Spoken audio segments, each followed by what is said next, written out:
जी, अस्सलाम वालेकुम वरहमतुल्लाहि वबरकातुहू। हम जब भी कोई मेडिसिन ख़रीदते हैं ना, डायबिटीज़ के पेशेंट्स या जो भी लोग हो जो ख़रीदते हैं, तो मेडिसिन के ऊपर एक बड़ा नाम होता है, उसके नीचे दूसरा नाम होता है। जो पहला बड़ा नाम होता है उसको बोलते हैं ब्रांड नेम। सीटामेट डायबिटीज़ के पेशेंट इस्तेमाल कर रहे हैं, हम इसके ऊपर बात करेंगे आज। तो ये पहला नाम होता है। दूसरा नाम सीटाग्लिप्टिन और मेटफॉर्मिन होता है। तो ये कॉम्बिनेशन आपको किसी और भी ब्रांड से मिल सकता है, ठीक है। तो हम बात करेंगे भाई कि ये दो चीज़ें जो इस मेडिसिन के अंदर होती हैं, ये क्या काम करती हैं।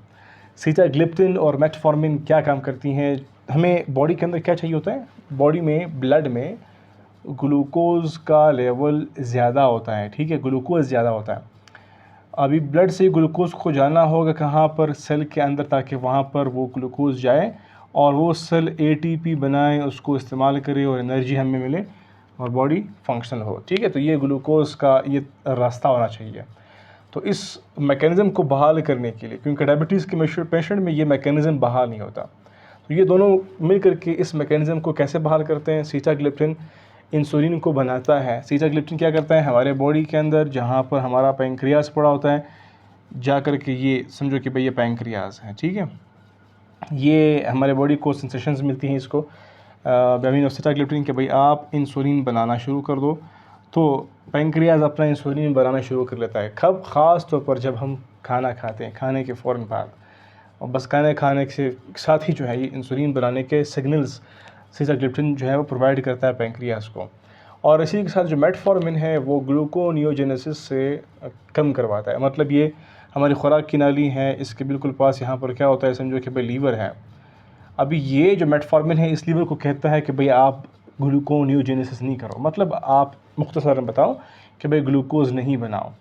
तो ब्लड से ग्लूकोज़ की बनावट को ये कम कर देगा और साथ में ये इंसुलिन की सेंसिटिविटी को इंक्रीज़ करेगा। अभी इंसुलिन जब बना है, अभी इसने जा कर के काम करना होता है। इसने क्या करना है, इसने पहुंचना है ब्लड वेसल को, वहाँ से ग्लूकोज़ को भेजना होगा एटीपी की तरफ, ठीक है।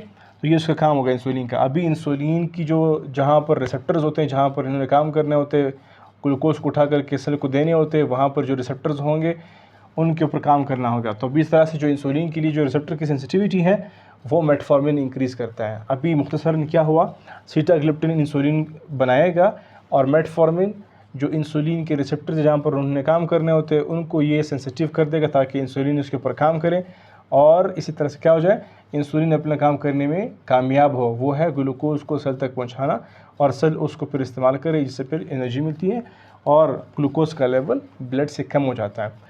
अब इसका इस्तेमाल कैसे करना होता है भाई, खुराक के साथ करना है और इसकी मेडिसिन को आपने क्रश नहीं करना। क्रश करने से किसी भी मेडिसिन का जो सही हालत है वो ख़राब हो सकती है और आपको उसके साइड इफ़ेक्ट्स मिलेंगे।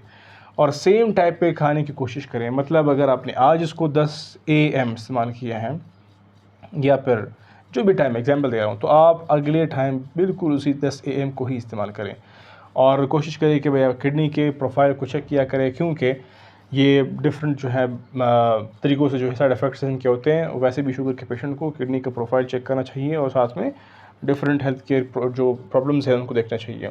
और एक इम्पॉर्टेंट पॉइंट, अगर आप जाते हैं, आप सीटाग्लिप्टिन इस्तेमाल कर रहे हैं और आप एक्सरे कराना चाह रहे हैं या फिर CT स्कैन या फिर आपका MRI होता है, तो आपने क्या करना होता है, टेस्ट वाले दिन आपने अपने मेडिसिन साथ ले जाने हैं और उस बंदे ने, अगर जो आपका MRI CT स्कैन MRI कर रहा है, एक्सरे कर रहा है, उसको चाहिए होता है कि आपसे पूछे कि भाई आप कौन सा मेडिसिन इस्तेमाल कर रहे हो। और जब आप इस्तेमाल करें तो अपने सारे मेडिसिन उनको बताने हैं। क्यों? अगर नहीं बताओगे तो इससे क्या हो जाएगा, इससे जो सीटामेट में ख़ासतौर पर मेटफॉर्मिन है, ये ड्यूरिंग एक्सरे जो कलर इस्तेमाल करते हैं उस कलर के साथ मिलता है और उसके मिलने के बाद ये किडनी को बुरे तरीके से ख़राब कर सकता है।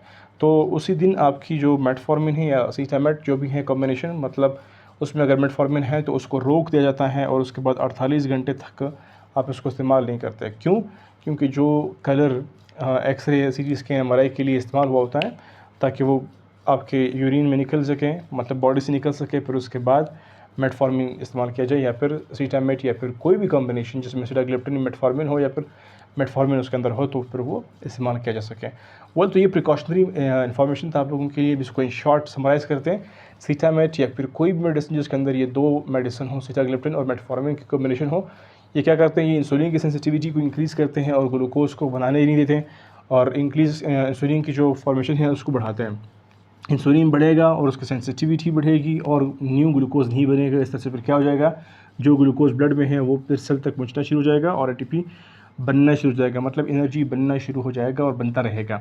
इस तरह से ग्लूकोज का लेवल ब्लड में मेंटेन हो जाएगा। और मैंने प्रिकॉशन बताया कि भाई खुराक के साथ लेना है, टैबलेट को चबाना नहीं है और उसी टाइम पे लेना है, ताकि एक बराबर मिकदार में ये जो मेडिसिन है वो ब्लड के अंदर रहे और वो अपना काम करता रहे। और कोई भी आपने अगर मेडिकल प्रोसीजर करवाना है, ख़ास तौर पर एक्सरे, CT स्कैन और MRI के हवाले से अगर बात करें, तो आपने ज़रूर अपने हेल्थ केयर प्रोवाइडर को या जो आपके टेक्नीशियंस हैं उनको बताना है कि भाई आपके पास कौन से मेडिसिन इन यूज़ है, और ताकि वो आपकी किडनी को डैमेज ना कर सके और आपको पता हो कि भाई आपकी किडनी महफूज रहे। So this is all for today regarding the Sitamet और sitagliptin metformin. I hope you got. कोई क्वेश्चन है, कन्फ्यूजन है, drop in the comment box. और कौन सा न्यू टॉपिक हमने बनाना है न्यू मेडिसिन के हवाले से आपके लिए, वो भी आप मैसेज कर सकते हैं या फिर ड्रॉप कर सकते हैं कमेंट्स में, तो हम उसको ज़रूर अपने अगले लेक्चर्स का हिस्सा बनाएंगे इंशाल्लाह। Thank you for watching.